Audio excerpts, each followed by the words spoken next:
Mrs. Taboo, we were talking the other day about amateur hour and the Conservative minority government. We were discussing the Kairos controversy and how the Minister of International Cooperation, Bevoda, seems to have altered the application from Kairos. I asked you if the disruption in relations with the United Arab Emirates was another example of amateur hour and the Conservative minority government. Could you elaborate, please? Of course, Niboo.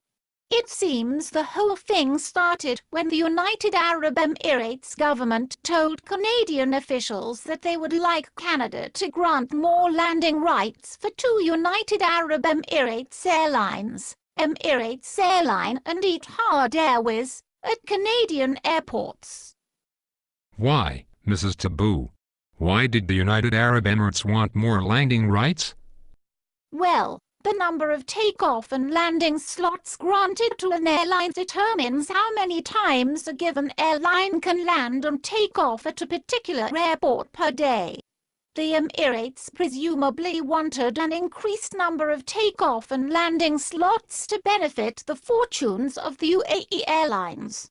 With more takeoff and landing slots, the Emirates Airlines could become a carrier for Canadians traveling to other destinations, not just to the UAE. So what happened, Mrs. Taboo? Well, it's not clear if the UAE made it clear at the outset that this was to be a quid pro quo arrangement, but when Canada refused the additional landing slots, the UAE retaliated by kicking the Canadian military out of Camp Mirage, which the military used as a base for the war in Afghanistan. What does quid pro quo mean, Mrs. Taboo? That's a Latin phrase, Niboo. It is generally used to mean this for that. In other words, you scratch my back, I'll scratch yours. So you mean that the UAE expected that Canada would give them more landing slots in exchange for continuing to allow Canada to use Camp Mirage. Is that right, Mrs. Taboo? Yes, it seems so, Niboo. It seems that the UAE expected to receive something in return for allowing Canada to continue to use Camp Mirage. This for that. Greater landing rights at Canadian airports for the use of Camp Mirage. But shouldn't the two be separate issues, Mrs. Taboo? The landing rights for UAE airlines at Canadian airports shouldn't be tied to use of Camp Mirage, should it? It sounds like extortion to me, Mrs. Taboo. Well, apparently that's the way the Conservative minority government saw it too. They decided to stick to their principles and not to trade off landing rights at Canadian airports for the use of Camp Mirage. But the UAE called their bluff and kicked the Canadian military out of Camp Mirage. They even prevented Canadian government officials from flying over the UAE airspace. Well, I would say that it sounds like the UAE is really annoyed at Canada, aren't they, Mrs. Taboo? But it was good that Canada stood up for its principles, wasn't it, Mrs. Taboo?